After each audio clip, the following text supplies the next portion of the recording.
Yes, all students, a very good morning and I wholeheartedly welcome you all for Enlightened Educators. And ಸುಮಾರು ವಿಡಿಯೋಗಳನ್ನ ಮಾಡ್ತಾ ಇದ್ದೀವಿ summer semester evaluation ಬಗ್ಗೆ. ನಿನ್ನೆನೂ ಕೂಡ 2 ವಿಡಿಯೋನ ಮಾಡಿದ್ದೆ. ಸುಮಾರು ಜನ ಇನ್ನೂ ಡಿಸ್ಟ್ರೆಸ್ ಆ್ಯಂಡ್ ವೇನಲ್ಲಿ ಇದ್ದೀರಾ. ಒಬ್ಬರು ಆಲ್ರೆಡಿ ಕಾಮೆಂಟ್ಸನ್ನು ಹಾಕೇ ಬಿಟ್ಟಿದ್ದಾರೆ ಆಗಲೇ. ಏನಂತ ಹೇಳಿದ್ರೆ, ಪಾಕಿಸ್ತಾನ್ ಮಿಸೈಲ್ಸ್ ಬಿಟ್ಟರೆ ಫಸ್ಟ್ ಈ ವಿ2 ಬ್ರಾಂಚಸ್ ಬಿಡಬೇಕಕ್ಕ, ಇಲ್ಲಾಂದರೆ ನಾವೇ ಸ್ಟೂಡೆಂಟ್ಸ್ RDX ಬಾಂಬ್ ಫಿಕ್ಸ್ ಮಾಡಿ ಬ್ಲಾಸ್ಟ್ ಮಾಡಿಬಿಡ್ಬೇಕು. ನಮ್ಮದೇನೋ ಇಯರ್ ಬ್ಯಾಕ್ ಆಗಿ ಹೋಯಿತು, ನಾವು ಜೂನಿಯರ್ಸ್ ಆದರೂ ಉದ್ಧಾರ ಆಗಲಿ ಅವಾಗಾದರೂ. ಅಷ್ಟು ಮಟ್ಟದ ಫ್ರಸ್ಟ್ರೇಷನ್ಸ್ ಇದೆ ಗೈಸ್ ವಿ2 ಮೇಲೆ. ಇವರಿಷ್ಟು ಫ್ರಸ್ಟ್ರೇಷನ್ಸ್ ಹೊರಹಾಕುವಾಗ how much effort put and ಅವ್ರು ಎಫರ್ಟ್ ಕೊಟ್ಟಿರೋಂಥ ಬೆಲೆ ಏನು ನಮಗೆ ಗೊತ್ತಾಗ್ತಿದೆ. ಯಾಕೆಂದರೆ ಇಷ್ಟು ಫ್ರಸ್ಟ್ರೇಷನ್ ಆಗಿಬಿಟ್ಟಿದ್ದಾರೆ students. That is what I felt very bad. ದಯವಿಟ್ಟು ಈ ಥರ ಥಿಂಕ್ ಮಾಡ್ದಂತೆ ಇರೋ ಒಂದು ವರ್ಷನ ಆದಷ್ಟು ಯುಟಿಲೈಸ್ ಮಾಡ್ಕೊಳ್ಳಿ, ಆಯಿತಾ. ಆ್ಯಂಡ್ ಹೀಗೆ ಬೆಳಗ್ಗೆ scrolling down on Instagram I got post from Anvith Katal brother. ಅದನ್ನು ಓದಿ ನಿಮ್ಗೆ ಅರ್ಥ ಮಾಡಿಸ್ತೀನಿ. ದಯವಿಟ್ಟು ಅದನ್ನು ಅರ್ಥ ಮಾಡಿಕೊಂಡು ನೀವು ಒಂದು ಒಳ್ಳೆ ರೀತಿಯಿಂದನೇ ಈ ಒಂದು ವರ್ಷವನ್ನ ಮೂವ್ ಮಾಡ್ತೀರಾ ಅಂತ ನಾನು ನಂಬಿದ್ದೀನಿ. ಅದನ್ನು ಇವತ್ತು ಡಿಸ್ಕಸ್ ಮಾಡಲಿಕ್ಕೆ ಬಂದಿರೋ ಅಂಥದ್ದು. ನಾನು ಯಾಕೆ ಆದಷ್ಟು ಡಿಸ್ಕಸ್ ಮಾಡ್ತೀನಿ ಅಂದರೆ, ತುಂಬ ಜನಕ್ಕೆ ಗೊತ್ತಾಗಲಿ, ವಿಷಯ ಅರ್ಥ ಆಗಲಿ ಅಂತ. ಯಾಕೆಂದರೆ ತಪ್ಪು ನಿಮ್ಮಲ್ಲೂ ಇದೆ, ಹೌದಲ್ವಾ. ಈಗ ನೀವು ತುಂಬ ಸುಲಭವಾಗಿ ಹೇಳ್ತೀರಿ ದ್ಯಾಟ್ ವಿ2 ನಾನು ತುಂಬ ಕಷ್ಟಪಟ್ಟು ಶ್ರಮ ಹಾಕಿದ್ದೆ ಮ್ಯಾಮ್, ವಿ2 ಬೆಲೆ ಕೊಡಲಿಲ್ಲ, ನಮಗೆ ಕರೆಕ್ಟಾಗಿ ಮಾರ್ಕ್ಸ್ ಕೊಡಲಿಲ್ಲ ಅಂತ. ಹೌದು, ಒಪ್ಕೊಳ್ಳೋಣ. ಬಟ್ ನೀವು ಫಸ್ಟಿಂದ ಏನು ಮಾಡ್ತಿದ್ರಿ? 7th ಸೆಮ್ ಮಕ್ಳಿಗೆ ನಾನು ಎಸ್ಪೆಷಲಿ ಮಾತಾಡ್ತಾ ಇದ್ದೀನಿ. ಯಾಕೆ ಅಂತಂದರೆ, ನಿಮ್ಮದು ಮೇನ್ ರೀಸನ್ನು ಫಸ್ಟ್ ಇಯರಿಂದ ನೀವು ಕೂತಿರೋದು, ಬೇರೆ ಯಾವುದರಿಂದನೂ ನೀವು ಕೂತ್ಕೊಂಡಿಲ್ಲ. ಯಾವುದೋ ಸೆಕೆಂಡ್ ಇಯರ್ ಥರ್ಡ್ ಇಯರಿಂದ ಕೂತ್ಕೊಳ್ಳೋ ಚಾನ್ಸಸ್ ನಿಮ್ಮ ಹತ್ರ ಇಲ್ಲ. ಈಗ ನೀವು ಕೂತ್ಕೋತೀರಾ ಅಂದರೂ ಫಸ್ಟ್ ಇಯರಿಂದ ಮಾತ್ರ ನೀವು ಕೂತಿದ್ದೀರಿ, ಕರೆಕ್ಟ್ ಅಲ್ವಾ. ಫಸ್ಟ್ ಇಯರ್ದು ಸಬ್ಜೆಕ್ಟು ನೀವು 7th ಸೆಮ್ ತನಕ ಯಾಕೆ ಕ್ಯಾರಿ ಮಾಡಿದ್ರಿ? ತಪ್ಪು ನಿಮ್ದಲ್ವಾ?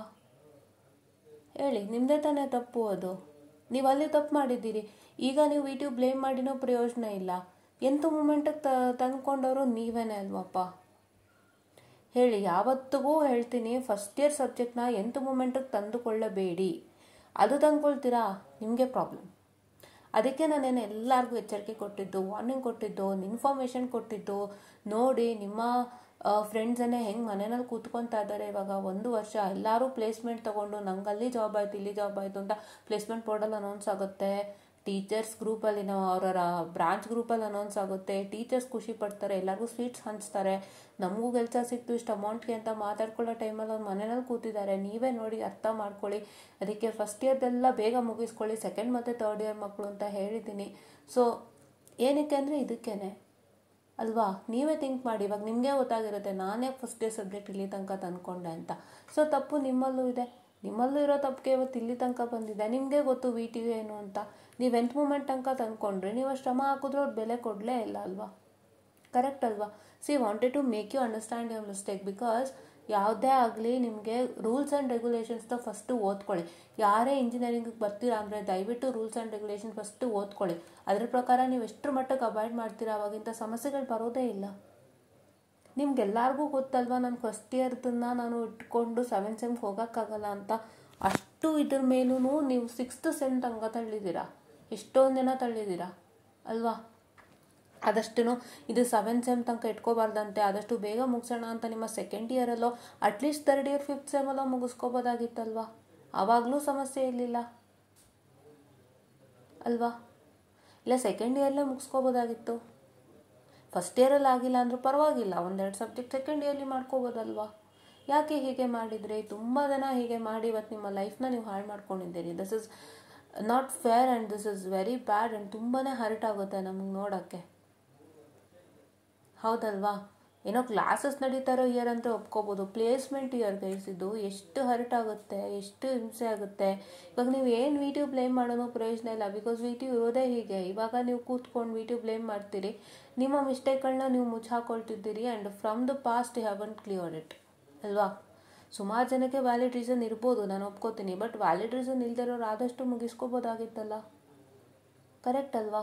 ಇದಕ್ಕೆ ನೀವು ಆನ್ಸರ್ ಮಾಡಿ. ಇದನ್ನು ನೀವು ಮನಸ್ಸಲ್ಲಿ ಯೋಚನೆ ಮಾಡಿ. ವಿ2 ಒಂದ್ಸಲಿ ನೀವು ಹೇಳೋದಕ್ಕೂ ಮುಂಚೆ ನಮ್ಗೆ ಅರ್ಥ ಆಗ್ತದೆ, ಐ ವಾಸ್ ಸಪೋರ್ಟಿಂಗ್ ವಿ2 but I just got to know that ನೀವು ಕೂಡ ಒಂದು ಮಿಸ್ಟೇಕ್ ಮಾಡಿದ್ದೀರಾ ಅಲ್ವಾ. ಈಗ ನಾನು ಬರೀ ವಿ2ಗೆ ಸಪೋರ್ಟ್ ಮಾಡೋದ್ರಾಗುತ್ತಾ? ನೀವು ಫಸ್ಟಿಂದ ಕ್ಲಿಯರ್ ಮಾಡ್ಕೊಂಡಿದ್ದೀರಿ. ಇವತ್ತು ನೀವು 7ನೇ ಸೆಮ್ ಧಾರಾಳವಾಗಿ ಹೋಗ್ಬೋದಾಗಿತ್ತು, ಹೌದಲ್ವಾ. ಅದನ್ನೇ ಫಸ್ಟ್ ಇಷ್ಟು ಅನ್ವಿತ್ ಕಟೀಲನ್ನು ಡಿಸ್ಕಸ್ ಮಾಡಿದ್ದು. ನಿಮ್ಗಳಿಗೆ ಆಪರ್ಚುನಿಟಿನೇ ಇರಲಿಲ್ಲ ಫಸ್ಟ್ ಇಯರ್ದು ಬರೀಲಿಕ್ಕೆ ಸಮ್ಮರ್ ಸೆಮಿಸ್ಟ್ರಲ್ಲಿ.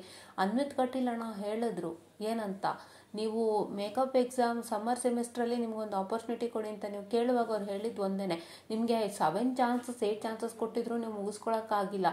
ಇವಾಗ ರೂಲ್ಸಲ್ಲಿ ನಾವು ಬದಲಾವಣೆ ಮಾಡ್ತೀವಿ ಅಂದರೆ ಅದು ಅಕಾಡೆಮಿಕಲ್ಗೆ ಎಫೆಕ್ಟ್ ಆಗುತ್ತೆ ಅನ್ನೋ ಥರನೇ ಅವ್ರು ಹಾಕಿದ್ದು ಫಸ್ಟ್ ಪೋಸ್ಟ್ ಅವರು. ನಾನು ಓದಿದ್ದೀನಿ ಅದು. What he put that despite of giving 7 to 8 chances you have not cleared your exam, so this will affect the academical academical procedure ಸ್ವಲ್ಪ ಚೇಂಜಸ್ ಆಗುತ್ತೆ, ರೂಲ್ಸ್ ಆ್ಯಂಡ್ ರೆಗ್ಯುಲೇಷನ್ ಬದಲಾವಣೆ ಮಾಡಿದ್ರೆ ಅಷ್ಟು ಸುಲಭ ಅಲ್ಲ ಅನ್ನೋ ಥರ ಅವ್ರು ಹೇಳಿದ್ರು. ಆಮೇಲೆ ಅವ್ರು ನಿಮಗೆಲ್ಲ ಸಪೋರ್ಟ್ ಮಾಡಿ ಅವ್ರು ಒಪ್ಪಿಗೆ ಕೊಟ್ಟು ಇಷ್ಟು ಮಾಡಿದ್ದು. ಈಗ ಮತ್ತೆ ನೀವು ರಿವ್ಯಾಲ್ಯೂಷನ್ಗೆ ಬೇಡ್ತಾ ಇದ್ದೀರಿ, ಮತ್ತು ಅದು ಸಮಸ್ಯೆ ಅಲ್ಲಪ್ಪ. ಈಗ ನಾರ್ಮಲಾಗಿ ರಿವ್ಯಾಲ್ಯೂಷನ್ ಕೊಡ್ತಾರೆ, ಮೇಕಪ್ಪಿಗೆ ಕೊಡೋಕ್ಕೆ ಸ್ವಲ್ಪ ಕಷ್ಟ ಅಲ್ವಾ, ಹೌದಲ್ವಾ? ಇದೇನು ಮ್ಯಾಮ್ ಈ ರೀತಿ ಹೇಳ್ತಿದ್ದಾರೆ ಅಂತ ಅನ್ಕೋಬೇಡಿ. ನಾನು ಸೀರಿಯಸ್ ಆಗಿ ವಿಷಯನ ಮುಟ್ಟಿಸ್ತಾ ಇದ್ದೀನಿ, ಯಾಕೆಂದರೆ ಬೇರೆ ಯಾರು ಈ ಸಮಸ್ಯೆಗೆ ಒಳಗಾಗಬಾರ್ದು ಅಂತ. ಇವಾಗ ನಿಮ್ಮಲ್ಲೇ ನಿಮ್ಗೆ ಅರಿವಾಗಿರುತ್ತೆ, ನಾನು ಫಸ್ಟ್ ಇಯರ್ನ ಎಷ್ಟು ಬೇಗ ಕ್ಲಿಯರ್ ಮಾಡ್ಕೋಬೋದಾಗಿತ್ತು ಅಂತ ಅಲ್ವಾ? ಓಕೆ, ಸೊ ಇವಾಗ ಅನ್ವಿತ್ ಕಟೀಲ್ ಅಣ್ಣವ್ರು ಏನು ಪೋಸ್ಟ್ ಮಾಡಿದ್ದಾರೆ ನಾವು ನೋಡೋಣ. ಸೊ ಇವಾಗ ಏನು ಹೇಳಿ ಪ್ರಯೋಜನ ಇಲ್ಲ, ಪ್ರಾಬ್ಲಮ್ ಆಗಿದೆ. ಇವಾಗ ನೀವು ಮನೆಯಲ್ಲಿ ಇದ್ದೀರಾ, ಆದಷ್ಟು ಒಳ್ಳೆ ರೀತಿಯಿಂದ ಬಳಸ್ಕೊಳಕ್ಕೆ ನೋಡಿ ಅಷ್ಟೇ. ಬಟ್ ಯಾರು ಡಿಗ್ರೇಡ್ ಆಗಬೇಡಿ, ಡಿಮೋಟಿವೇಟ್ ಆಗಬೇಡಿ, ಒಂದು ಹೇಳ್ತೀನಿ. ಯಾಕೆಂದರೆ ನೀವು ಇನ್ನೂ ನಿಮ್ಮ ಸ್ಟೂಡೆಂಟ್ಸ್ ಗ್ರೂಪ್ನಲ್ಲಿ ಇರ್ತೀರಿ, ಪ್ಲೇಸ್ಮೆಂಟ್ ಗ್ರೂಪ್ನಲ್ಲಿ ಇರ್ತೀರಿ, ಅಲ್ಲಿ ಯಾರಿಗೂ ಪ್ಲೇಸ್ಮೆಂಟ್ ಆಗ್ತಿರುತ್ತೆ. ನೀವು ಫಸ್ಟ್ ಇಯರ್ದು ಬ್ಯಾಕ್ಲಾಗ್ ಇಟ್ಕೊಂಡು ಮನೇಲಿ ಇರ್ತೀರಾ. ಆವಾಗ ನಿಮ್ಗೆ ಏನಾದರೂ ನನ್ನ ಫ್ರೆಂಡಿಗೆ ಪ್ಲೇಸ್ಮೆಂಟ್ ಆಯಿತು ಅಂತ ನೀವು ಡಿಗ್ರೇಡ್ ಆಗೋದು ಇಲ್ಲ. ಅದನ್ನು ನೋಡಿ ನಿಮ್ಮ ಪೇರೆಂಟ್ಸ್, ಅಂದರೆ ನಿಮ್ಮ ಫೋನ್ ಚೆಕ್ ಮಾಡ್ಬೇಕಾದ್ರೆ ಯಾವ್ದಾದ್ರು ಪ್ಲೇಸ್ಮೆಂಟ್ ಆಯಿತು ಅಂದಾಗ ನಿಮ್ಮ ಪೇರೆಂಟ್ಸ್ ನಿಮ್ಮನ್ನು ಡಿಗ್ರೇಡ್ ಮಾಡೋದು, ನಿಮ್ಮನ್ನು ಡೌನ್ ಮಾಡೋದು, ಡೌನ್ ಮಾಡೋದಂದ್ರೆ ಏನಿಲ್ಲ, ಸ್ಕೋಲ್ಡ್ ಮಾಡಿದ್ರು ಸಾಕು, ನೀವು ಈಸಿಗೆ ಡೌನ್ಗೆ ಹೋಗ್ಬಿಡ್ತೀರಾ. ಸ್ಕೋಲ್ಡ್ ಮಾಡಿದ್ರೆ ಸಾಕು, ಈಸಿಯಾಗಿ ಡೌನ್ಗೆ ಹೋಗ್ಬಿಡ್ತೀರಾ, ಡಿಗ್ರೇಡ್ ಆಗ್ಬಿಡ್ತೀರಾ, ಕಣ್ಣಲ್ಲಿ ನೀರು ಬರುತ್ತೆ, ಹಿಂಸೆ ಆಗುತ್ತೆ, ಒಂಥರ ಏನೋ ಒಂದು ರೀತಿ ಮನಸ್ಸು ಸ್ಥಿಮಿತಕ್ಕೆ ಬರಲ್ಲ, ಎಲ್ಲ ಥರ ಆಗುತ್ತೆ. ಬಟ್ ಅದನ್ನು ಆದಷ್ಟು ನಿಮ್ಮ ಕಂಟ್ರೋಲಲ್ಲಿ ಇಟ್ಕೊಂಡ್ರೆ ನೀವು ಇಡೀ ಒಂದು ವರ್ಷನ ನೀಟಾಗಿ ತೂಗಿಸ್ಕೊಂಡು ಹೋಗ್ಬೋದು. Everything is in your hand ಅಷ್ಟೇ, ಓಕೆನಾ? ಆ್ಯಂಡ್ ಯಾರ್ಯಾರು ಫಸ್ಟ್ ಇಯರಲ್ಲಿ ಇಯರ್ ಬ್ಯಾಕ್ ಆಗಿದ್ದೀರಾ, ಈಗ ಕರೆಂಟು ಫಸ್ಟ್ ಇಯರಲ್ಲಿ ಯಾರ್ಯಾರು ಇಯರ್ ಬ್ಯಾಕ್ ಆಗಿದ್ದೀರಾ ಅವರೆಲ್ಲರಿಗೂ ಹೇಳ್ತೀನಿ, ನಿಮ್ಗೆ ಇನ್ನೂ ಫ್ಯೂಚರ್ ಇದೆ, ದಯವಿಟ್ಟು ತಲೆನೇ ಕೆಡಿಸ್ಕೊಂಬೇಡಿ. ಈಗ ಏನೇನು ನಿಮಗೆ ಸಮಸ್ಯೆ ಆಗಿತ್ತು, ಏನೇನು ಕೋರ್ಸಸ್ಗಳು ಕಲಿಯೋಕ್ಕೆ ಸಾಧ್ಯನೋ, ಏನೇನು ಕಲಿಕೆಗೆ ಸಾಧ್ಯನೋ ಅದನ್ನೆಲ್ಲ ಮಾಡ್ಕೊಂಡು ಬನ್ನಿ, ನಿಮ್ಗೇನು ಸಮಸ್ಯೆ ಆಗೋಲ್ಲ. ಫೈನಲ್ ಇಯರ್ ಅದ್ಭುತವಾಗಿರುತ್ತೆ. ಬಟ್ ಫೈನಲ್ ಇಯರ್ ಮಕ್ಕಳು ದಯವಿಟ್ಟು ನಿಮ್ಮನ್ನು ನೀವು ಕಂಟ್ರೋಲ್ನಲ್ಲಿ ಇಟ್ಕೊಳ್ಳಿ. ಈ ಒಂದು ವರ್ಷ ನಿಮ್ಮನ್ನು ನೀವು ಡಿಗ್ರೇಡ್ ಮಾಡ್ಕೊಳ್ಳೋಕೆ ಹೋಗ್ಬಿಡಿ. ಸೆಲ್ಫ್ ಮೋಟಿವೇಶನ್ ತೊಗೊಳ್ಳಿ, ನನಗೆ ಪ್ಲೇಸ್ಮೆಂಟ್ ನೋಡ್ಕೊಳ್ಳಿ. ಇವಾಗ ಪ್ಲೇಸ್ ಆಗ್ತಿರ್ತಾರಲ್ವ ಎಲ್ಲರೂ, ಏನೇನು ಬೇಕು ಪ್ಲೇಸ್ಮೆಂಟ್ಗೆ ಅಂತ ನೋಡ್ಕೊಳ್ಳಿ. ಎಲ್ಲ ನೋಡಿಕೊಂಡು ಅವ್ರಿಗೇನೇನು ಕೇಳ್ತಾ ಇದ್ದಾರೆ, ಅವರು ಯಾವ್ಯಾವ ರೀತಿಯಾಗಿ ಅಟೆಂಡ್ ಮಾಡಿದ್ರು, ಅವ್ರು ಏನೇನು ಕೋರ್ಸಸ್ ಮಾಡ್ಕೊಂಡಿದ್ರು ಪ್ಲೇಸ್ಮೆಂಟ್ಗೆ ಎಲ್ಲ ಕೇಳ್ಕೊಳ್ಳಿ. ಅವರ ಕಂಪ್ನಿಗೆ ತೊಗೊಳ್ಳಿಕ್ಕೆ ಒಂದಿಷ್ಟು ಕೋರ್ಸಸ್ ಮಾಡಿರ್ತಾರೆ, ಅದೇ ಹೈಲೈಟು, ಅದು ಕೇಳ್ಕೊಳ್ಳಿ. ಅದು ಕೇಳಿಕೊಂಡು ನೀವೇನು ಮಾಡ್ತೀರಾ ಅದನ್ನೆಲ್ಲನೂ ನೀವು ಓದೋಕ್ಕೆ ಸ್ಟಾರ್ಟ್ ಮಾಡಿ, ನೀವು ಕಲಿಯೋಕ್ಕೆ ಸ್ಟಾರ್ಟ್ ಮಾಡಿ. ಆಮೇಲೆ ಇನ್ನೂ ಚೆನ್ನಾಗಿ ನಿಮಗೆ ಪ್ಲೇಸ್ಮೆಂಟ್ಸ್ ಆಗುತ್ತೆ. ಆವಾಗ ನೀವು ಕಂಪ್ನಿಗೆ ಹೋಗೋಷ್ಟರಲ್ಲಿ, ನೀವು ಕಂಪ್ನಿ ಯಾವ್ದಾದ್ರು ಬರುತ್ತೆ ಅನ್ನೋಷ್ಟರಲ್ಲಿ ಆ ಕಂಪನಿಯಿಂದ ನಿಮ್ಗೆ ಯಾಕೆ ಪ್ಲೇಸ್ಮೆಂಟ್ ಟೈಮಲ್ಲಿ ಅಂದರೆ 4th ಇಯರಲ್ಲಿ ಯಾಕೆ ಇರಬೇಕಾಯ್ತು ಅನ್ನೋ ಪ್ರಶ್ನೆ ಬರ್ಬೋದು. ನಿಮ್ಮ ಕೋರ್ಸಸ್ನೇ ಅವ್ರು ನೋಡಿ ನಿಮ್ಮನ್ನು ಕೆಲ್ಸಕ್ಕೆ ತೊಗೋಬೇಕು. ಆ ಥರ ಪ್ರಿಪರೇಷನ್ ಮಾಡಿ, ಫ್ರೆಂಡ್ಸ್ ಹತ್ರ ಕೇಳಿ, ಅದಕ್ಕೆ ಕಲ್ತ್ಕೊಳ್ಳಿ, ರೆಡಿ ಮಾಡ್ಕೊಳ್ಳಿ, ನಿಮ್ಮನ್ನು ನೀವು ಮೋಟಿವೇಶನ್ ಮಾಡ್ಕೊಳ್ಳಿ, ನಿಮ್ಮನ್ನು ನೀವು ಬಿಲ್ಡ್ ಮಾಡ್ಕೊಳ್ಳೋಕ್ಕೆ ಒಂದು ಒಳ್ಳೆ ವರ್ಷ ಸಿಕ್ಕಿದೆ ಅಂತಲೇ ಅಂದ್ಕೊಂಡು ನೀವು ಮಾಡ್ಕೊಳ್ಳಿ. ಡೋಂಟ್ ಗೆಟ್ ಡಿಗ್ರೇಡ್ ಆಗೋದ್ರಿಂದ ಏನೂ ಪ್ರಯೋಜನ ಇಲ್ಲ, ಸುಮ್ಮನೆ ವೇಸ್ಟ್. ಅದು ಹೆಂಗಾಗುತ್ತೆ ಅಂದರೆ ಮನೇಲೂ ಬೈತಾ ಇರ್ತಾರೆ, ನೀವು ಮನ್ಸಿಗೆ ಹಾಕ್ಕೊಂಬಾರ್ದು. ಮನೇಲಿ ಬೈತಾ ಇಲ್ಲ, ಯಾಕೆ ತಪ್ಪು ನಮ್ಮ ಕಡೆನೂ ಇದೆ. ನಾವು ಫಸ್ಟ್ ಇಯರ್ದು ಬೇಗ ಮಾಡ್ಕೋಬೇಕಾಗಿತ್ತು, ಹೌದಲ್ವಾ? ನಾವು VTUನ ಒಂದು ಪಕ್ಷ ನಾವು ಪಕ್ಕಕ್ಕಿಟ್ರು ನಮ್ಮಲ್ಲೂ ತಪ್ಪಿದೆ. VTU ಕೊಟ್ಟಿಲ್ಲ ಅನ್ನೋಕ್ಕಿಂತ ಹೊತ್ತಾಗ ನಮ್ಮಲ್ಲೂ ತಪ್ಪಿದೆ, ಅದನ್ನು ನಾವು ಮಾಡಬಾರ್ದಾಗಿತ್ತು. ಅದನ್ನು ಜ್ಞಾಪಿಸ್ಕೊಂಡು ನೀವು ಆರಾಮಕ್ಕೆ ನೀವು ಎಲ್ಲನೂ ಮರೆತು ನೀವು ನಿಮ್ಮ ಜೀವನನ ತೂಗಿಸ್ಕೊಂಡು ಹೋದರೆ, ಈ ಒಂದು ವರ್ಷನ ತೂಗಿಸ್ಕೊಂಡು ಹೋದರೆ ಮುಂದಿನ ವರ್ಷ ನಿಮ್ಗೆ ಸುಖವಾಗಿರುತ್ತೆ. ನೀವೇ ಯೋಚನೆ ಮಾಡಿ, ನಾನು ಏನೇನು ಹೇಳಿದೆ ಅದನ್ನ ಫಾಲೋ ಅಪ್ ಮಾಡಿ, ಆಯಿತಾ? Let's go to Anvith Kateel post now. Message to the students. I would like to address the students who are still not eligible to enter the final year even after given an additional makeup examination to clear the first day backlog. Yet again some of you are requesting another chance request ಮಾಡೋದ್ರಿಂದ ಪ್ರಯೋಜನ ಇಲ್ಲ. Let's be practical. From your very first semester till now we have already have 7 attempts including a special makeup exam. So 8 attempts ಆಗಿದೆ, ನಾನೇ ಹೇಳಿದೆ ಅಲ್ವಾ? Even after all these chances, if you have not still cleared the subject in the last 3 years of engineering has its own creditability, standards and discipline. It cannot be treated lightly or as per one's convenience. Every academic scheme has its own rules and regulations to maintain quality and fairness, even after providing 50 internal and 50 external marks, 50 ಕೊಟ್ಟಿದ್ದಾರೆ, 50 ಯಾರಿಗೂ ಸಿಗಲ್ಲ, ಇದು ಅದೃಷ್ಟ. If some students are still unable to clear the subject, it reflects a clear lack of seriousness and commitment. ಅವರು ನೋಡಿ lack of seriousness ಮತ್ತು commitment ಅಂತ ಮಾತಾಡ್ತಾ ಇದ್ದಾರೆ. ನಾನು ಇವಾಗ ಅಷ್ಟೊತ್ತು ಅದೇ ಹೇಳಿದ್ದು, ನೀವು ಮನಸ್ಸು ಮಾಡಿದರೆ ಯಾವಾಗಲೂ ಕ್ಲಿಯರ್ ಮಾಡ್ಬೋದಾಗಿತ್ತು. ಅವರು ಅದನ್ನು ಸೀರಿಯಸ್ನೆಸ್ ಆ್ಯಂಡ್ ಕಮಿಟ್ಮೆಂಟ್ಗೆ ತೊಗೊಂಡು ಬಂದಿದ್ದಾರೆ. ಏನು ಗೊತ್ತಾ, ಅವರು ನಿಮ್ಮಲ್ಲಿರೋ ಸಮಸ್ಯೆ ನೋಡ್ತಾ ಇಲ್ಲ, ಡೈರೆಕ್ಟಾಗಿ ಈ ವಿಷಯನೇ ಪ್ರಸ್ತಾಪ ಮಾಡ್ತಾ ಇದ್ದಾರೆ. ಸೊ ಹೌದಲ್ವಾ, ತಪ್ಪು ಮಾಡಿದವ್ರು ನೀವಲ್ವಾ, ಇವಾಗ ಯೋಚನೆ ಮಾಡಿ. We as a student representative have stood by you and extended every possible support going beyond regular procedures to get you extra opportunities. Regular ಪ್ರೊಸೀಜರ್ನ ಬ್ರೇಕ್ ಮಾಡಿದ್ದಾರೆ, ಅಷ್ಟು ಸುಲಭ ಅಲ್ಲ. ಒಂದು ಯೂನಿವರ್ಸಿಟಿಲಿ ರೂಲ್ಸ್ ಆ್ಯಂಡ್ ರೆಗ್ಯುಲೇಷನ್ಸ್ ನಡೀತಾ ಇದೆ, ಏನೋ ಒಂದು SOP ಸ್ಟ್ಯಾಂಡರ್ಡ್ ಆಪರೇಟಿಂಗ್ ಪ್ರೊಸೀಜರ್ಸ್ನ ಹಾಕಿದ್ದಾರೆ ಅಂದರೆ ಅದನ್ನು ಯಾವ ಕಾರಣಕ್ಕೂ ಅವರು ಬ್ರೇಕ್ ಮಾಡಿ ಬೇರೆ ರೀತಿಯಾಗಿ ಡಿಸಿಷನ್ ತೊಗೊಳಕ್ಕಾಗಲ್ಲ. ಅದು ಅಕಾಡೆಮಿಕ್ ಒಂದು ಏನಂತ ಹೇಳ್ತಾರೆ, ರೂಲ್ಸ್ ಆ್ಯಂಡ್ ರೆಗ್ಯುಲೇಷನ್ಸ್ಗೆ ಹೊಡೆತ ಬೀಳುತ್ತೆ. ಆ ಥರ ಎಲ್ಲ ಸಡನ್ನಾಗಿ ಚೇಂಜಸ್ ತೊಗೊಳಕ್ಕಾಗಲ್ಲ. They cannot make any partialities also. Correct ಅಲ್ವಾ? ಅದ್ರ ವಿರುದ್ಧವಾಗಿ ಹೋಗಿ ಇವರು ಕೊಡಿಸಿದ್ದಾರೆ ನಿಮ್ಗೆ ಅವಕಾಶನ ಅಂದಾಗ ನೀವು ಬಳಸ್ಕೋಬೇಕು ಅನ್ನೋದು ಅವರ ಒಂದು ಮನದಲ್ಲಿ. Fine, okay, but there is a limit to everything. We have done whatever was humanly and officially possible. Correct, they have done it. Still I will try once more to convey your concerns to the university. However, let me be very clear. Please don't keep high expectations and I will not give fake assurances. Whatever is genuinely possible within the university rules, I will surely put in my best effort. ಯಾರು ಇವಾಗ belief ಮಾಡೋವಂಥ ಒಂದು ಅವಶ್ಯಕತೆ ಇಲ್ಲ. ತುಂಬ serious ಆಗಿ ಅವ್ರು ಮಾಡಿಕೊಡ್ತಾರೆ ಅನ್ನೋ ಬಿಲೀಫ್ ಮಾಡೋವಂಥ ಅವಶ್ಯಕತೆ ಇಲ್ಲ. ಈಗ ಅವರು ಒಂದು ವರ್ಡ್ನ ಹಾಕ್ತಾರಂತೆ, ನೋಡೋಣ ಏನಾಗುತ್ತೆ ಅಂತ. ಜಸ್ಟ್ ಒಂದು ವರ್ಡ್ ಹಾಕ್ತಾರೆ, ಅಲ್ಲಿ ಆಗುತ್ತೆ ಅನ್ನೋದು ಯಾವ ಒಂದು ನಂಬಿಕೆನೂ ಇಲ್ಲ. ಸೊ ಆ ಥರ ಬಿಲೀಫಲ್ಲಿ ಇಟ್ಕೊಂಡು ದಯವಿಟ್ಟು ಕೂತ್ಕೊಂಡ್ಬೇಡಿ. ಎಲ್ಲ ಜಸ್ಟ್ ನಾರ್ಮಲಾಗಿ ಕೂತ್ಕೊಳ್ಳಿ, ನೋಡೋಣ ದೇವ್ರು ಕೊಟ್ಟಂಗೆ.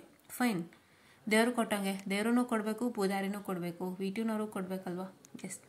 So instead of wasting time, focus sincerely on the upcoming examination. Clear your pending first year subject and continue study smoothly next year. ಇದನ್ನು ನೀವು ಮಾಡಬೇಕು, ನಾನು ಹೇಳಿದೆ, ಮಾಡ್ಕೊಳ್ಳಿ, ಇನ್ನೇನಿಲ್ಲ. Many of you are asking why waste 1 year for just 1 subject. But the real question is, after being given 7 chances, why wasn't that 1 subject cleared earlier? ನಾನೇನು ಹೇಳಿದೆ, ಇಲ್ಲೇನು ಕ್ವೆಶನ್ ಬಂದಿರೋದು, why waste 1 year for just 1 subject. 1 subjectಗೋಸ್ಕರ 1 year ಹಾಳು ಮಾಡ್ಕೊಳ್ಳೋದು ಅಂತ ಕೇಳ್ತಿದ್ದಾರೆ. ಇಲ್ಲವ್ರೇನು ಕೇಳ್ತಿದ್ದಾರೆ, after being given 7 chances, why wasn't that 1 subject cleared earlier.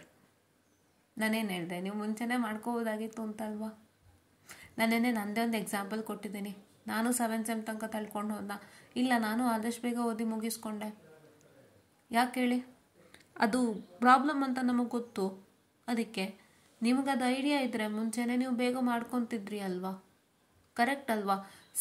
This is not like scolding ಅಂತ ಅಲ್ಲ, ಇದು ಸೀರಿಯಸ್ ಆಗಿ ನಿಮ್ಮ ಒಂದು ಮಿಸ್ಟೇಕನ್ನು ಎತ್ತಿ ಹೇಳ್ತಾ ಇದ್ದೀವಿ. ಬಿಕಾಸ್ ನೋ ಬಡಿ ಶುಡ್ ನಾಟ್ ಡೂ ದಿಸ್.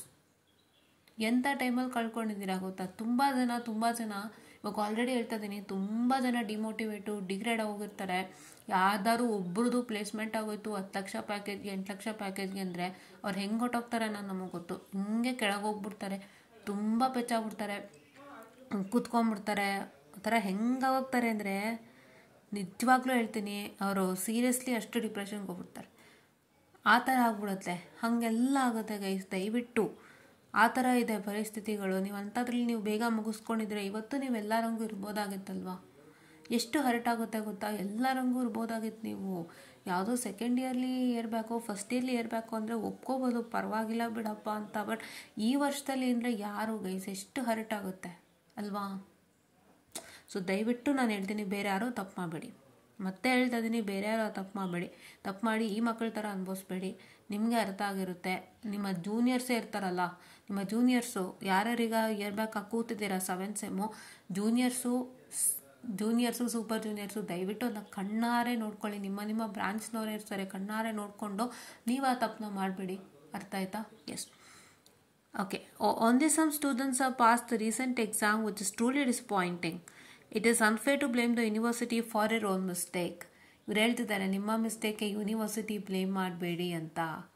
ಇಲ್ಲಿ ನೀವು ಕಷ್ಟಪಟ್ಟು ಶ್ರಮ ಹಾಕಿದ್ದೀರಾ, ಯೂನಿವರ್ಸಿಟಿ ಒಂದು ನಿಮಗೆ ಮಾರ್ಕ್ಸ್ ಕೊಟ್ಟಿಲ್ಲ ಅನ್ನೋಂಥದ್ದನ್ನ ನೀವು ಇಷ್ಟು ಫೇರಾಗಿ ಹೇಳ್ತಾ ಇದ್ದೀರಾ, ಒಪ್ಕೋತಾ ಇದ್ದೀರಾ. ನಾನು ಹೇಳ್ತೀನಿ, ಆದರೆ ನೀವು ಆ ಕಾಲದಿಂದ ಮಾಡ್ಕೊಂಬಂದಂಥ ತಪ್ಪಿಗೆ, ಅಂದರೆ ನೀವು ಫಸ್ಟೇ ಕ್ಲಿಯರ್ ಮಾಡ್ಕೊಂಬರ್ದಿರೋಂಥ ತಪ್ಪಿಗೆ, 7 chances ಕೊಟ್ಟಿದ್ದು ಕ್ಲಿಯರ್ ಮಾಡ್ದಿರೋಂಥ ತಪ್ಪಿಗೆ ಇವತ್ತು ನೀವು ಯೂನಿವರ್ಸಿಟಿ ಬ್ಲೇಮ್ ಮಾಡಬೇಡಿ ಅಂತ ಹೇಳ್ತಾ ಇದ್ದಾರೆ. So whatever you do blame the university, it's a waste. ನಿಮ್ಮ ಬಾಯಿ ನೋವು ನಿಮ್ಮ ಕೈ ನೋವು ಮೆಸೇಜ್ ಮಾಡಿ ಅಷ್ಟೇ, ಇನ್ನೇನೂ ಇಲ್ಲ. ಅದನ್ನೇ ಡೈರೆಕ್ಟಾಗಿ ಹೇಳ್ತಾ ಇದ್ದಾರೆ. ಕರೆಕ್ಟ್ ಅಲ್ವಾ? ನೀವು ಅವಾಗ ಮಾಡ್ಕೊಬೋದಾಗಿತ್ತು. ಎಲ್ಲರೂ ಅದೇ ಪ್ರಶ್ನೆ ಕೇಳೋದು. ನಾನು ಚೆನ್ನಾಗಿ ಬಂದಿದ್ದೆ, ಮಾರ್ಕ್ಸ್ ಕೊಡಲಿಲ್ಲ ಅಂದರೆ ನೀವು ಇನ್ನೂ ಫಸ್ಟೇ ಕ್ಲಿಯರ್ ಮಾಡ್ಕೋಬೇಕಾಗಿತ್ತು, ಫಸ್ಟ್ ಅಟೆಂಪ್ಟ್ಲೇ ಮಾಡ್ಕೋಬೇಕಾಗಿತ್ತು ಅಂತಾರಲ್ಲ. ಎಲ್ಲ ಕೇಳ್ತಾರೆ guys, this is the question. It is not that ನೀವು ಸೆಕೆಂಡ್ ಅಟೆಂಪ್ಟಲ್ಲಿ ಮಾಡಿದೆ ನಮ್ಗೆ ಮಾರ್ಕ್ಸ್ ಕೊಡಲಿಲ್ಲ, ಥರ್ಡ್ ಅಟೆಂಪ್ಟಲ್ಲಿ ಮಾಡಿದೆ ನಮ್ಗೆ ಮಾರ್ಕ್ಸ್ ಕೊಡಲಿಲ್ಲ ಅಂತ ಅಲ್ಲ. ಈಗ ಯಾರೇ ಆಗಲಿ, ನಮ್ಮ ಪೇರೆಂಟೇ ಆಗಲಿ, ನಮಗೆ ಗೊತ್ತಿರೋರೇ ಆಗಲಿ, ಏನು ಕೇಳ್ತಾರೆ ಹೇಳಿ, ಫಸ್ಟ್ ಅಟೆಂಪ್ಟಲ್ಲಿ ಯಾಕೆ ಮಾಡಿಲ್ಲ ಅಂತಾರೆ. ಏನು ಆನ್ಸರ್ ಮಾಡ್ತೀರಿ ನೀವು? ಇವಾಗೇನೋ ಈ ಥರ ಪ್ರಾಬ್ಲಮ್ ಆಗಿದೆ ಅಂತ ಪೇರೆಂಟ್ಸ್ ಯಾರಾದರೂ ಕಾಲೇಜ್ಗೆ ಹೋದರೆ ಅವ್ರು ಕೇಳೋದು ಏನು ಗೊತ್ತಾ, 7 ಅಟೆಂಪ್ಟ್ಸ್ ಇತ್ತಲ್ಲ ಮೇಡಮ್, ನಿಮ್ಮ ಮಗು ಯಾಕೆ ಮಾಡ್ಕೊಂಡಿಲ್ಲ ಅಂತಾರೆ. ಅವಾಗ ಯಾವ ಪೇರೆಂಟ್ಸ್ಗಾದರೂ ಇದಾಗಲ್ವಾ? 7 ಅಟೆಂಪ್ಟ್ಸು ಅಂದರೆ ಯಾವ ಪೇರೆಂಟ್ಸ್ಗಾದರೂ ಕಣ್ಣು ಬಾಯಿ ಬಿಡ್ತಾರೆ.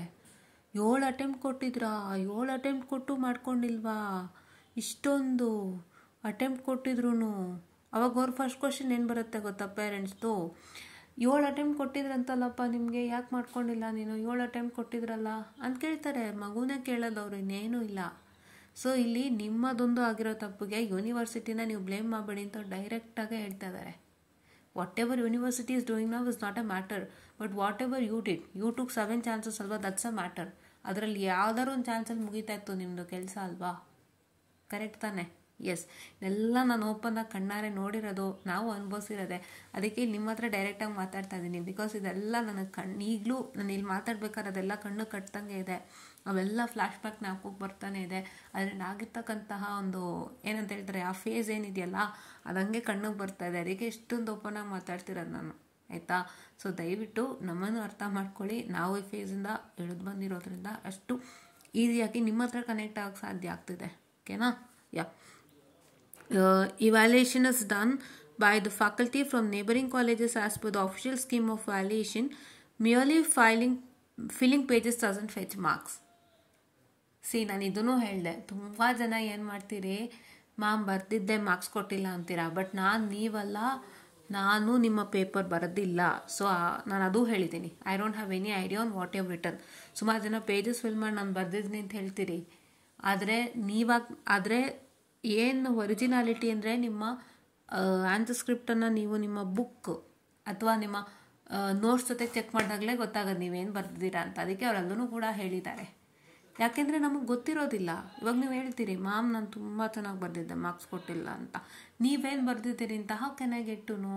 ನಾನು ನೋಟ್ಸ್ ನೋಡಿದಾಗಲೇ ಗೊತ್ತಾಗೋದಲ್ವಾ? ತುಂಬ ಜನ ಅದೊಂದು ಬ್ಯಾಡ್ ಭ್ರಮೇಲಿ ಇರ್ತಾರೆ. ಇವನ್ ನಾನು ಹಂಗೆ ಇದ್ದೆ, ನಾನು ಬರ್ದಿದ್ದೆ ಮಾರ್ಕ್ಸ್ ಕೊಡಲಿಲ್ಲ ಅಂತ ನಾನು ಒಂದು ಬ್ಯಾಡ್ ಭ್ರಮೇಲಿದ್ದೆ.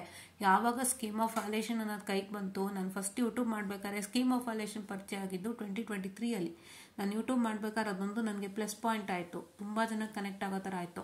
ಸೊ ಅದು ನೋಡಿದಾಗ ನನಗೆ ಅರ್ಥ ಆಯಿತು, ಹಿಂಗಿದೆ, ಹಿಂಗೆ ಬರೆದ್ರೇ ಮಾರ್ಕ್ಸು. ನಾವೇನೋ ಅನ್ಕೊತೀವಿ, ಬರ್ದಿದ್ದೆ ಕೊಡಲಿಲ್ಲ, ನಮ್ಮ ಮನೇಲಿ ಎಷ್ಟು ಹೇಳ್ತಿದ್ದೆ, ಇವಾಗ ಈ ಥರ ಹಿಂಗೆ ಬರೆದ್ರೇ ಕೊಡೋದು ಅಂತ ನಮ್ಗೆ ಆವಾಗ ಅರ್ಥ ಆಯಿತು. ನಾವು ಹೇಳ್ಬಿಡ್ತೀವಿ ಸುಮ್ಮನೆ ಬರದ್ವಿ ಅಂತ. ಬಟ್ ನಾವು ಏನು ಬರೆದ್ವಿ, ಹೆಂಗೆ ಬರೆದ್ವಿ, ಏನು ಬೇಕಿತ್ತು, ಏನು ಬೇಡ, ಇದೆಲ್ಲನೂ ನಾವು ಚೆಕ್ ಮಾಡಿದಾಗಲೇ ಗೊತ್ತಾಗೋದು. So once before telling, check twice, ಆಯಿತಾ? ನಾವು ಸುಮ್ಮನೆ ಹೇಳ್ಕೊಂಡು ಬರ್ತಾಯಿದ್ವಿ ಬೀಲಿ, ಅಮ್ಮಷ್ಟು ಬರೋದ್ರೂ ಕೊಡಲಿಲ್ವಲ್ಲ, ಎಷ್ಟು ಮಾಡಿದ್ರೂ ಕೊಡಲಿಲ್ಲ, ಬೇಜಾರಾಗ್ತಿದೆ ಅನ್ನೋ ಥರ. ನಾನು ತುಂಬ ಸಲ ಮನೆ ದುಃಖ ತೊಳ್ಕೊಂಡಿದ್ದೀನಿ. ಬಟ್ ಸ್ಕೀಮ್ ಆಫ್ ವ್ಯಾಲ್ಯೂಯೇಷನ್ ನೋಡಿದಾಗ ಗೊತ್ತಾಯಿತು ಹೆಂಗಿರಬೇಕು ಒಂದು ಆನ್ಸರ್ ಸ್ಕ್ರಿಪ್ಟು ಅಂತ. ನಮ್ಮ ಕಾಲದಲ್ಲಿ ಅದಿದ್ದಿದ್ರೆ ನಾವು ಚಿಂದಿ ಉಡಾಯಿಸ್ತಿದ್ವಿ ಸೀರಿಯಸ್ಲಿ. ಬಿಕಾಸ್ ಅದೊಂದಿದ್ರೂ ಸಾಕು, ಅದೊಂದು ಮತ್ತು ಕ್ವಶನ್ ಪೇಪರ್ ಇದ್ದಿದ್ರು ಸಾಕಲ್ಲ. ನಮ್ಗೆ ಅದೇ ಕ್ವಶನ್ ರಿಪೀಟ್ ಆಯಿತು ಅಂದರೆ ಆ ಕ್ವಶನ್ಗೆ ಸ್ಕೀಮ್ ಆಫ್ ವ್ಯಾಲ್ಯೂಯೇಷನ್ ಇತ್ತು, ಸೇಮ್ ಪ್ರೊಸೀಜರ್ ಫಾಲೋ ಮಾಡಿದ್ರು ನಮ್ಗೆ ಮಾರ್ಕ್ಸ್ ಸಿಕ್ತಿತ್ತಲ್ಲ. ನೀವು ಇವಾಗ್ನವ್ರಿಗೆ ಅಷ್ಟು ಅನುಕೂಲತೆ ಇದ್ರೂ ನೀವು 7 ಚಾನ್ಸಸ್ ತೊಗೊಂಡಿದ್ದೀರಿ, ಯಾಕಂತ ಗೊತ್ತಿಲ್ಲ. Okay, so around 90% of the students have cleared their exams in the first attempt. So if you have failed even after multiple opportunities, it is time for serious self-reflection. ನೀವು seriousness ತಗೊಳ್ಳೋಂಥ time ಈಗ, correct ಅಲ್ವಾ? And hard work, discipline and sincerity alone bring success, not complaints or excuses. So ಈಗ ನೀವು complaint excuse ಮಾಡಿ ಪ್ರಯೋಜನ ಇಲ್ಲ. Because ನಿಮ್ಮ ಆ ಒಂದು ತಪ್ಪಿದೆಯಲ್ಲ, 7 ಅಟೆಂಪ್ಟ್ ತೊಗೊಂಡಿದ್ದು ಅದು ದೊಡ್ಡದಾಗಿ ಕಾಣುತ್ತೆ. ನೀವೀಗೇನು ಹೇಳಿ ಪ್ರಯೋಜನ ಇಲ್ಲ. Okay, our society needs capable engineers, not just degree holders. The job market is already competitive. Only those who perform well academically will stand out. Take this as a wake-up call. Be responsible, be dedicated, and prove your ability in the next examination. Lastly, some students are still demanding another chance or evaluation. I have personally discussed and tried all possibility with the officials, but as per the university regulation, there is no provision for evaluation for makeup or summer sem examination. The makeup exam itself was an additional special opportunity given beyond regular chances. Even now, the authorities are not ready to make any exceptions in this matter. So please accept the reality, prepare sincerely, focus on clearing your remaining subjects in the upcoming exam. So ಏನು ನಿಮ್ಮ ನೀವು serious ಆಗಿ ತೊಗೋಬೇಕಾಗತ್ತೆ. ನಾನೇನು ಹೇಳಿದೆ, ಮಾರ್ಕೆಟಲ್ಲಿ ಇವತ್ತು degree holder ಬೇಕಾಗಿಲ್ಲ, engineer ಬೇಕಾಗಿದ್ದಾರೆ. ಅದಕ್ಕೆ ನಾನು ಹೇಳಿದ್ದು ಏನಂತ, ನಿಮ್ಮದೇ ಫ್ರೆಂಡ್ಸ್ಗಳು ಪ್ಲೇಸ್ ಆಗ್ತಾಯಿದ್ರೆ ಹೇಗೆ ಪ್ಲೇಸ್ಮೆಂಟ್ ಆಯಿತು, ಹೇಗಾಯಿತು, ಏನು ಕೋರ್ಸಸ್ ಮಾಡ್ಕೊಂಡಿದ್ರಿ, ನೀವು ಏನೇನೆಲ್ಲ ಕಲ್ತಿದ್ದೀರಾ ಕೇಳಿಕೊಂಡು ಅದನ್ನೆಲ್ಲ ನೀವು ಇವಾಗ ಮಾಡ್ಕೊಳ್ಳಿ. ಇರೋದೊಂದು ಸಬ್ಜೆಕ್ಟ್ ಅಲ್ವಾ, ಒಂದು ಸಬ್ಜೆಕ್ಟ್ ತಾನೇ, ಬೇರೆ ಏನೂ ಇಲ್ವಲ್ಲ. ಸೊ ಜಾಸ್ತಿ ಇರೋರ್ಗಾದರೆ ಓಕೆ ಪರವಾಗಿಲ್ಲ ಅನ್ಬೋದು, ಬಟ್ ಒಂದು ಸಬ್ಜೆಕ್ಟ್ ಇರೋರಿಗೆ ದಯವಿಟ್ಟು ನೀವು ಅದೆಲ್ಲ ಕೇಳಿಕೊಂಡು ಏನೇನು ಕೋರ್ಸ್ ಇದೆ ಮಾಡಿಕೊಂಡು ನಿಮ್ಮನ್ನು ನೀವು ಬಿಲ್ಡ್ ಮಾಡಿಕೊಂಡ್ರೆ ಈ ವರ್ಷ ನಿಮ್ಗೆ ಬ್ಯಾಕ್ ಆಗಿರೋದು ಪ್ಲೇಸ್ಮೆಂಟಲ್ಲಿ ಅಷ್ಟು ಈಸಿಯಾಗಿ ರಿಫ್ಲೆಕ್ಟ್ ಆಗೋಲ್ಲ. ನಿಮ್ಮ ಕೋರ್ಸಸ್ಗಳೇ ಮೇಲೆ ಬರುತ್ತೆ. ನೀವು ಅವಾಗ ಏನು ಹೇಳ್ಬೋದು ಗೊತ್ತಾ, ನಾವು ಹುಷಾರು ತಪ್ಪಿಬಿಟ್ಟು, ಸೊ ಹಂಗಾಗಿ ನಾನು ಉಳ್ಕೊಂಬಿಟ್ಟು 1 ವರ್ಷ ತೊಗೊಂಡು ನಾನು ಎಲ್ಲ ಕೋರ್ಸಸ್ನೂ ಕಲ್ತಿದ್ದೀನಿ ನೋಡಿ ಅಂತ ನೀವು ತೋರಿಸ್ಬೋದು. ಸೊ ಆ ರೀತಿಯಾಗಿ ಮಾಡ್ಕೊಳ್ಳೋದಕ್ಕೆ ಹೇಳಿರೋದು. Be responsible, be dedicated and prove your ability in the next examinations ಅಂತ. ಓಕೆನಾ? ಸೊ ಇವಾಗ ನೀವು ಕಷ್ಟಪಡೋಂಥ ಸಮಯ, ನಿಮ್ಮನ್ನು ನೀವು ಚೆನ್ನಾಗಿ ಯುಟಿಲೈಸ್ ಮಾಡ್ಕೊಳ್ಳೋಂಥ ಸಮಯ. ಯಾರೇ ಏನೇ ಅನ್ನಲಿ, ಏನೇ ಮಾಡಲಿ, ದಯವಿಟ್ಟು ದಯವಿಟ್ಟು ದಯವಿಟ್ಟು ಯಾರಿಗೂ ಒಂದು ಏನಂತ ಹೇಳ್ತಾರೆ, ಕುಗ್ಗೋವಂಥದ್ದು, ಭಯ ಬೀಳೋವಂಥದ್ದು, ಅಥವಾ ಏನೋ ಮೈಂಡ್ಗೆ ತುಂಬ ಸೀರಿಯಸ್ ಆಗಿ ತೊಗೊಂಡು ಡಿಪ್ರೆಷನ್ಗೆ ಕೂರೋವಂಥದ್ದು ಯಾವುದೂ ಪ್ರಯೋಜನ ಇಲ್ಲ. It is all a waste. ನೀವುಗಳು ಮಾಡ್ಕೊಂಡಿರೋಕ್ಕೆ ಈಗ ನೀವು ಅದನ್ನ ಸರಿ ಮಾಡ್ಕೊಂಡು ಮೇಲೆ ಹೇಳಬೇಕು ಹೊತ್ತು ಡಿಪ್ರೆಷನ್ಗೆ ಹೋಗೋದ್ರಿಂದ ಯಾವ ಪ್ರಯೋಜನವೂ ಆಗೋದಿಲ್ಲ. ಆಯಿತಾ? ಇವಾಗ ಅವರು V2 ಕಡೆಯಿಂದ ಎಷ್ಟು ಮಾತಾಡಿದ್ರೂ ಎಕ್ಸೆಪ್ಷನ್ಸ್ ಕೊಡ್ತಾ ಇಲ್ಲ. ಸೊ ನೀವೀಗ ರಿಯಾಲಿಟಿ ಒಪ್ಕೊಳ್ಳೋಂಥ ಸಮಯ, ದುಃಖವನ್ನು ಕಡಿಮೆ ಮಾಡ್ಕೊಳ್ಳೋಂಥ ಸಮಯ, ನಿಮ್ಮನ್ನು ನೀವು ಸ್ಟ್ರೆಂಥನ್ ಮಾಡ್ಕೊಳ್ಳೋಂಥ ಸಮಯ, ನಿಮ್ಮನ್ನು ನೀವು ಕಷ್ಟಪಟ್ಟು ಮೇಲೆದ್ದು ನೀವು ಓದಿ ಒಂದು ಒಳ್ಳೆ ರೀತಿ ಕೆಲಸ ತಗೊಳ್ಳೋಂಥ ಸಮಯ ಮುಂದಿನ ವರ್ಷ. ಸೊ ಎಲ್ಲರೂ ರಿಯಾಲಿಟಿ ಎಕ್ಸೆಪ್ಟ್ ಮಾಡಿಕೊಂಡು ಇವಾಗ ಏನು ಓದಿದ್ದನ್ನೆಲ್ಲ ಅರ್ಥ ಮಾಡಿಕೊಂಡು ದಯವಿಟ್ಟು ದಯವಿಟ್ಟು ದಯವಿಟ್ಟು ನೀವೇ ಮುಂದೆ ಬಂದು ಚೆನ್ನಾಗಿ ಜೀವನ ಮಾಡಲೇಬೇಕು. ಬೇರೆ ದಾರಿನೇ ಇಲ್ಲ. ಯಾರಾದರೂ ಏನಾದರೂ ಅನ್ನಲಿ, ಮನೇಲಿ 7 ಅಟೆಂಪ್ಟ್ ಕೊಟ್ಟರು ಮಾಡಲಿಲ್ಲ, ದಿನ ಬೈಯೋದು, ದಿನ ಸುಪ್ರಭಾತ ಇದ್ದಿದ್ದೆ. 1 ವರ್ಷ ಮನೇಲಿ ಕೂರ್ತೀರ ಅಂದರೆ ಪೇರೆಂಟ್ಸ್ಗೆ ಆಗುವಂಥ ಸ್ಟ್ರೆಸ್ ಆಗ್ಬೋದು, ನೋವಾಗ್ಬೋದು. ಎಲ್ಲ ಹೊರಗೆ ಹೋದಾಗ ಯಾರೋ ಕೇಳ್ತಾರೆ, ಮಾಡ್ತಾರೆ. ಆ ಹಿಂಸೆಗಳನ್ನ ತಡಿಲಾದೆ ಪೇರೆಂಟ್ಸ್ ಒತ್ತಡ ಆಗ್ತಿರ್ತಾರೆ. ಎಲ್ಲ ಒತ್ತಡಗಳನ್ನೂ ಸಹಿಸ್ಕೊಂಡು ನೀವೇ ಜೀವನ ಮಾಡಬೇಕು 1 ವರ್ಷ. ಬೇರೆ ದಾರಿನೇ ಇಲ್ಲ. ಕಣ್ಮುಚ್ಕೊಂಡ್ಬಿಡೋಷ್ಟ್ರಲ್ಲಿ 1 ವರ್ಷ ಹೋಗುತ್ತೆ. ನೀವೇ ಅದನ್ನೆಲ್ಲ ಸಸ್ಟೈನ್ ಮಾಡಿಕೊಂಡು ಜೀವನ ಮಾಡಬೇಕಾಗತ್ತೆ. ದಯವಿಟ್ಟು ಅರ್ಥ ಮಾಡ್ಕೊಳ್ಳಿ. ಎಲ್ಲನೂ ಸಹಿಸ್ಕೊಳ್ಳೇಬೇಕು. ಸುಪ್ರಭಾತ ಇದ್ದಿದ್ದೆ, ಅದನ್ನು ನೀವು ತಲೆಗೆ ಹಾಕ್ಕೊಂಡ್ರೆ ಜೀವನ ಮಾಡೋಕ್ಕಾಗಲ್ಲ. ಆ ಸುಪ್ರಭಾತ ತಲೆಗೆ ಹಾಕ್ಕೊಂಡ್ರೆ ನೀವು ಜೀವನ ಮಾಡೋಕ್ಕಾಗಲ್ಲ. ಆ್ಯಂಡ್ ಅದನ್ನು ಕೇಳಿ ಬೇಜಾರಾಗೋಗಿ ಏನಾದ್ರು ಎಕ್ಸ್ಟ್ರೀಮ್ ಸ್ಟೆಪ್ ತೊಗೊಂಡ್ರೆ ನಿಮ್ಮ ಲೈಫ್ ಮುಗಿದು ಮುಂದಿನ ಲೈಫ್ನ ನೀವು ನೋಡೋಕ್ಕೆ ಆಗಲ್ಲ.